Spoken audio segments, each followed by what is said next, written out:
When my son declared, "Dad, you have no authority in this company anymore," I froze. Right there in the office I'd spent 50 years building with my own hands. I'm William Dalton, 70 years old, an investor, the founder of Dalton Legacy, a man who once placed every ounce of trust in David, my only son. But his greed and his lies pushed me into a fight to reclaim my own name. If you want to know how I turned everything around, hit subscribe, follow this story, and tell me where you're listening from in the comments. When David stood there, eyes wide, empty, like he couldn't even recognize the pain his words carved into me, a cold streak ran down my spine. I'd sat in that same chair decades ago, watched Dalton Legacy grow from tiny handshake deals into a $30 million real estate empire. Every brick, every project, every contract across 50 long years carried my fingerprints. And now my own son, the one I trusted without a shred of doubt, wiped it all away with a single sentence. I remember the day I handed everything over to him. A small ceremony in the main conference room. Just a few loyal employees. I gave him the office keys, my hand trembling, but my eyes steady. "David, you're the only one I trust. Dalton Legacy is yours now," I said. I smiled, but inside was a mix of hope and a little fear. I kept only the consulting agreement and a tiny office to sit in, figuring I'd rest, offer experience when needed. Never, not once, did I imagine my kindness would turn into a blade pressed straight into my own heart. 6 months later, the betrayal hit like a brutal storm. Under the influence of his new wife, a woman with cold eyes and a smile full of schemes, David cut off my entire pension. They changed the office locks and hung a sign, "Not for him." I walked up to that door, trying to stay calm, but my hands shook, my breath stuttered, and the anger boiling inside refused to stay quiet. "Dad, you have no authority here anymore," David said, confident, smug, dismissive. I stared at him, this grown man who used to be the child I carried in my arms, the boy I taught to look far ahead. And now he looked at me like I was some washed-up old man with nothing left to offer. In those first days, I just stood outside, watching the company I built being taken over piece by piece. Every time I walked past that office, something twisted inside my chest.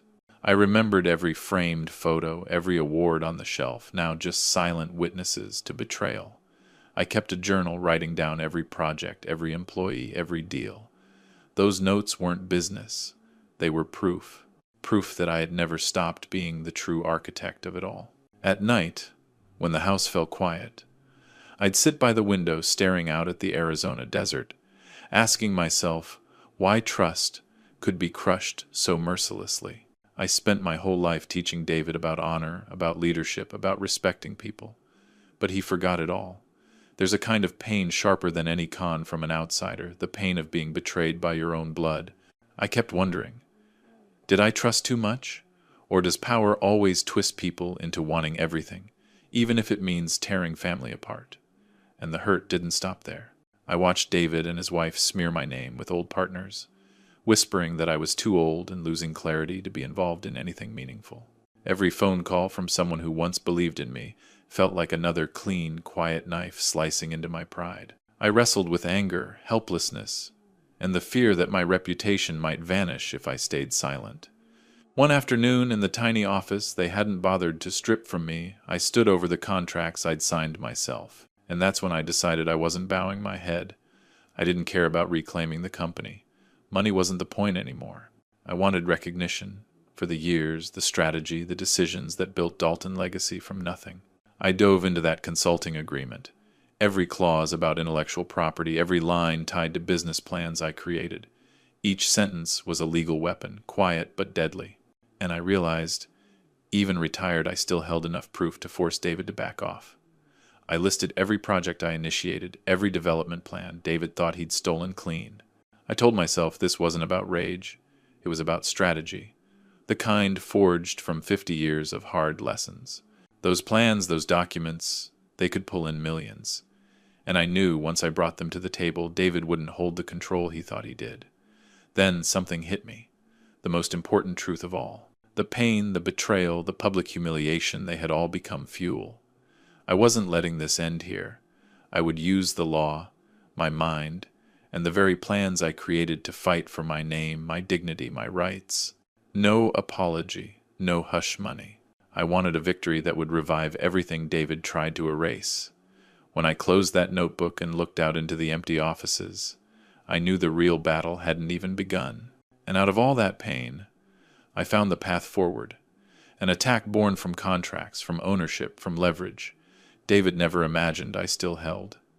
In the days after I decided I wouldn't stay silent anymore, I started watching every move David and his wife made. Every meeting, every deal, every step they took was a reminder that I'd been pushed out of my own company. But instead of sinking into despair, something colder started burning inside me.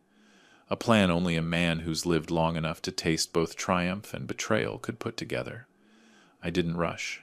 I watched, I took notes, and I waited for the moment to strike. One morning when David strutted into the office in that shiny suit of his, wearing that smug smile he thought looked like confidence, I called my attorney. I wanted to read David's intentions through every line of every contract without letting a hint of anger slip out. I had to stay calm, steady, like an old lion crouched in the tall grass, waiting for the perfect opening. David couldn't suspect that I, not him, held the real cards. Inside, I wrestled with a bitter mix of rage and regret. How did the boy I raised, the boy I taught, turn around and treat me like some piece of useless furniture I started gathering? Every development plan I'd created during those 6 months of so-called retirement. Each one had the potential to make millions. I watched David brag to investors that every new project is under my leadership, but I knew the truth, those ideas, those strategies, they came from me. And I turned the intellectual property clauses in my consulting agreement into weapons. Every project, every deal, every projected profit could become evidence, undeniable, airtight evidence. The anger in me simmered, but alongside it came a sharp, dangerous satisfaction. This was my chance to set things right. One night, sitting alone in that tiny office, its yellow lamp casting long shadows over old files, I looked at a key land lease contract still under my personal name. I remembered those brutal negotiations, the patience it took to win that deal. Now it was the perfect hostage. One signature from me and David would lose control of every project tied to it. A thin smile crept across my face, not joy, but the feeling of strategy locking into place.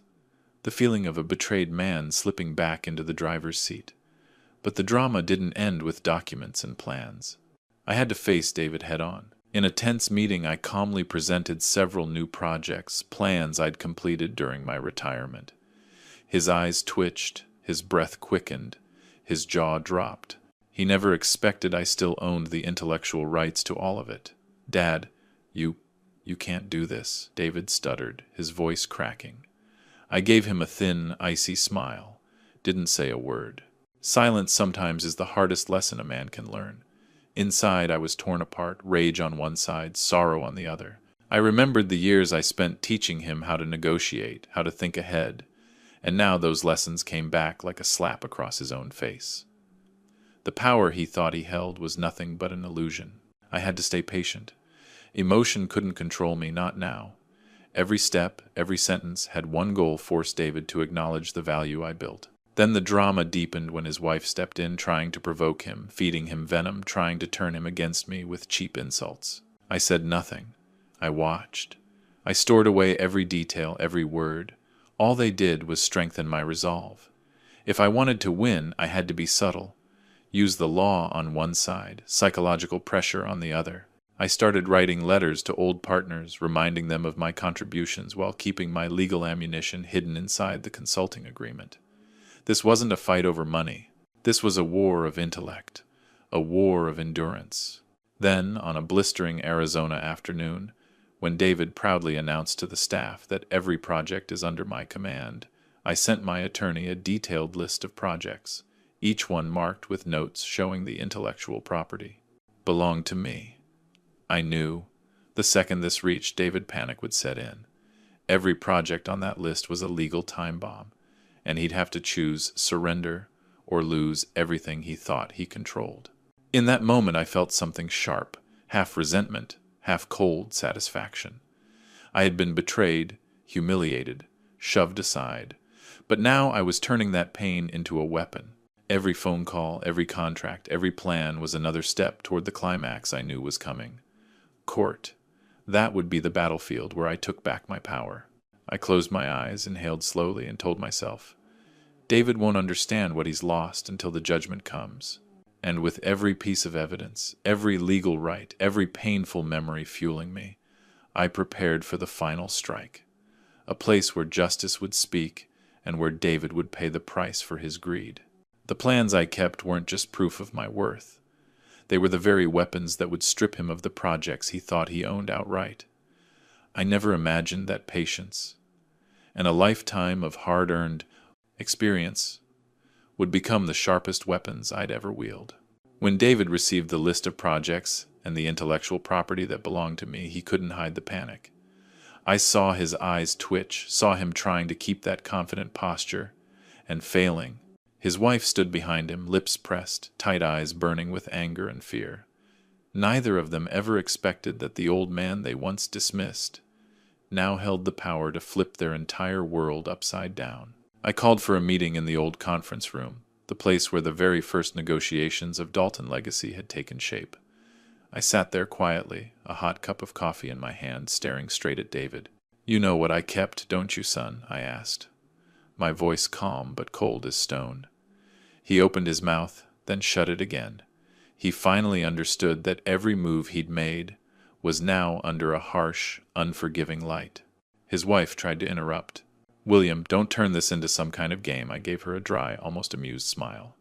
A game, no. This was justice. And this time, justice was on my side. Over the next few weeks, I rolled out each development plan I'd crafted during my retirement. Every one of them had massive profit potential. David pushed back hard, scrambling for loopholes, trying to question the legality of my work. I stayed calm, every word I spoke, anchored in the consulting agreement, in intellectual property rights, in the mountain of evidence I'd prepared with care. Every time he raised his voice, I just shrugged and repeated, "It's all in the contract." I could feel his anxiety spreading, and inside me rose a cold, steady satisfaction. One day during a meeting with a major partner, David tried to shove me aside. "You're retired, Dad. You don't need to be part of this," he said. I kept my composure, looked straight at the partner and said, "Good thing I still own the intellectual rights to every new project. Before we continue, I think you should know that." Silence. The kind of silence where even the ticking of the clock feels loud. The partner looked at me, then at David, then back at me. I saw the shift from doubt to respect to caution. A quiet, cold satisfaction stirred in me. But I stayed steady. This was only the first act of a much longer fight. David tried to push back again, pointing to projects he thought he controlled. I answered gently, but with finality. What I created, what I structured, still belongs to me. You can use it if you agree to profit sharing. This time, his wife didn't dare step in. She could see their schemes unraveling, see the trap closing. I saw the chaos in their eyes, and in that moment I knew I'd cornered them. They couldn't escape the legal and intellectual leverage I carried. But the conflict wasn't just legal. It wasn't just business. Inside me, something twisted regret mixed with fury. Every time I looked at David, the son I raised, the boy I taught, the young man I sacrificed half my life for, I felt a deep, aching disappointment. How easily trust and family can be crushed under the weight of greed.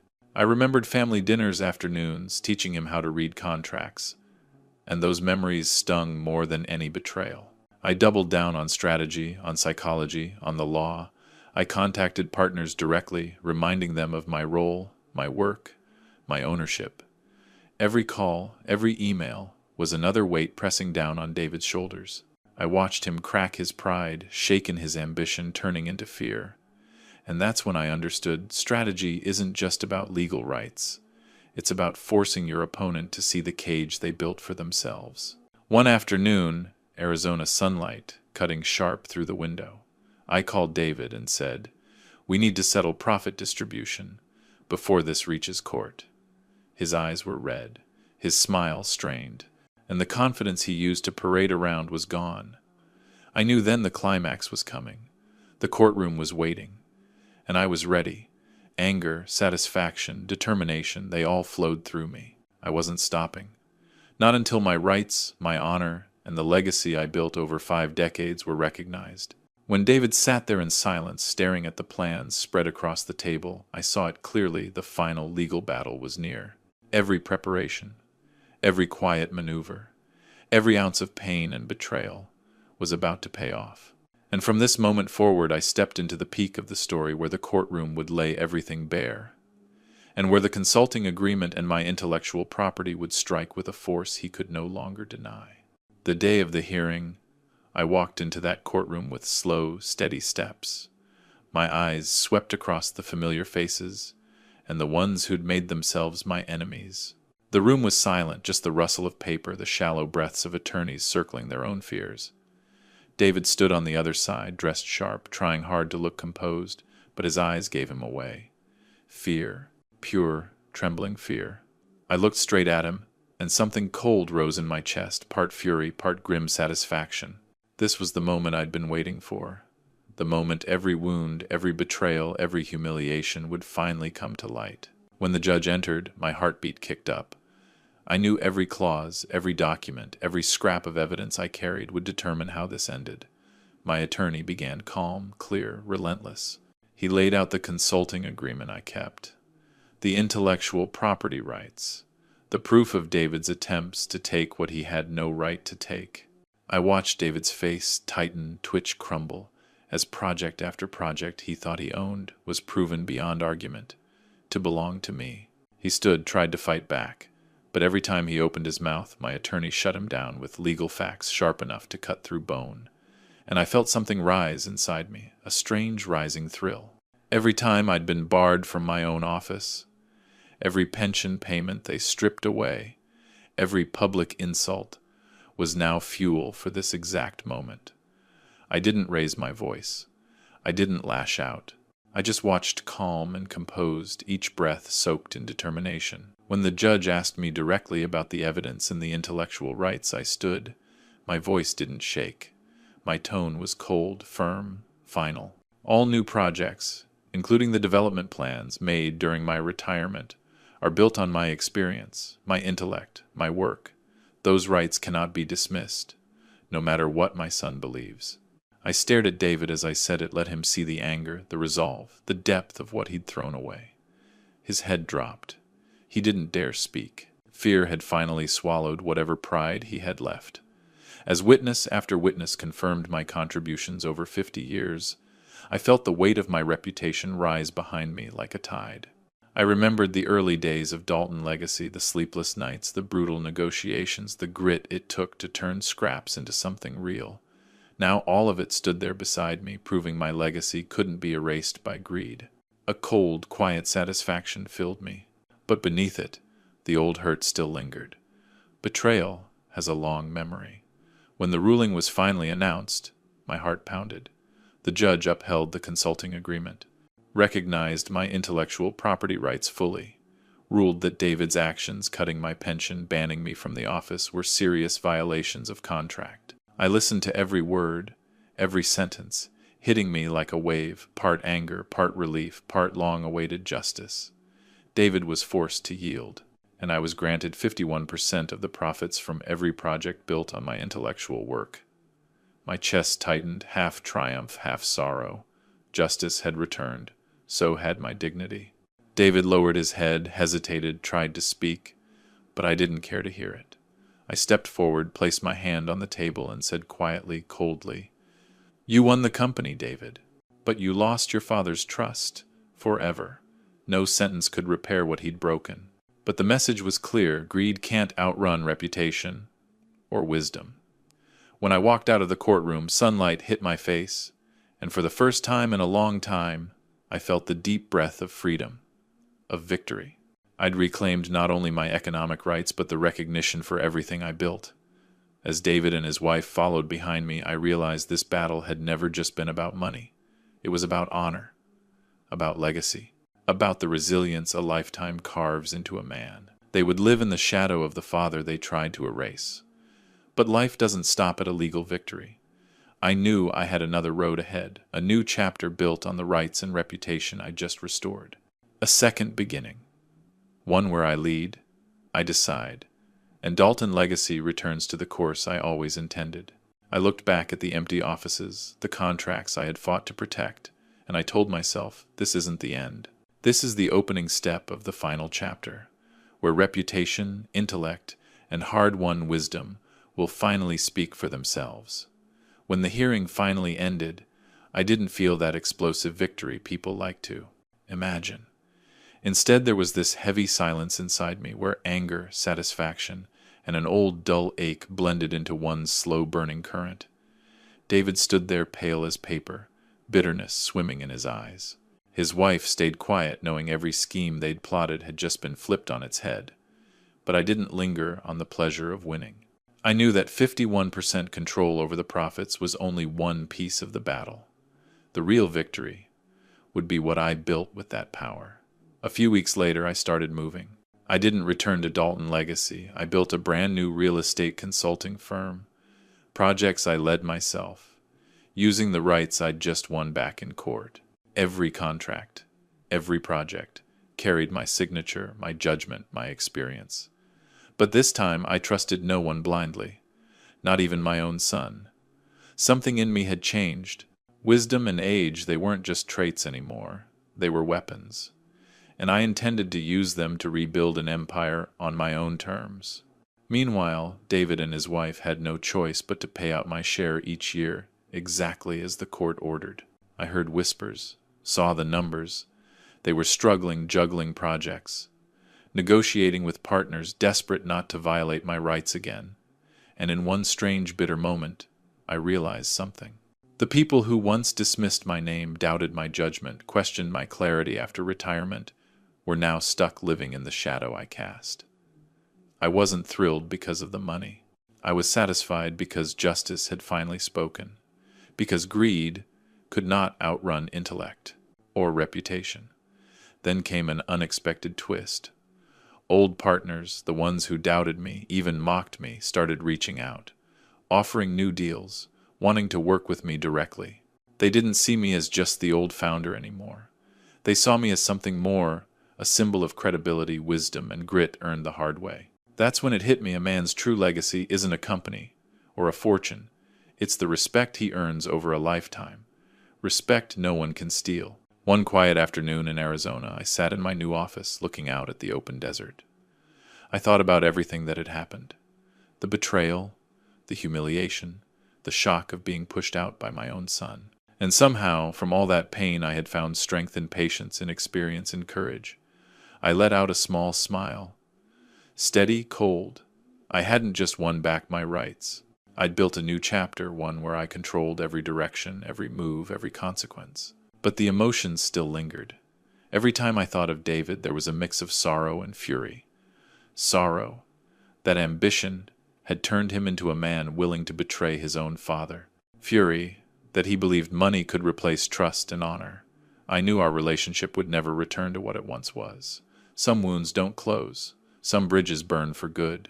But I also understood something deeper. Some victories are larger than wealth. They come from reclaiming your worth, your dignity, your name. Then came the final twist. A few projects I had once left in David's hands started proving his actual talent. He tried to salvage what he could, tried to grow from what remained. I watched it all with a strange mix of emotions, part satisfaction, part quiet acknowledgement. Even those who betray you eventually learn the limits of greed. Sometimes that's the only way they learn. One evening I stood on the balcony of my new office, looking down over the busy Arizona streets. I felt the breath of a second success, a second life. Dalton Legacy still existed, but I had created something new, something powerful, something unmistakably mine. The projects I controlled, the contracts I led, they weren't just sources of income. They were symbols of wisdom, earned credibility, proven dignity, reclaimed. And in my heart, one truth was carved in stone: the greatest legacy a man leaves behind isn't property or wealth. It's intellect, experience, honor, things time can't dim and greed can't erase. The story closes here, but the echo remains: David and his wife, living beneath the shadow they once tried to destroy. And me, an old father, long betrayed, writing the final chapter of his life with justice, dignity, and hard-won wisdom at the helm. Thank you for listening to my story, a journey from broken trust to the triumph of intellect and honor. If you want more shocking family dramas, more strategy, more emotion pulled straight from impossible situations, don't forget to like, share, subscribe, and turn on notifications. Your support is what keeps these stories alive.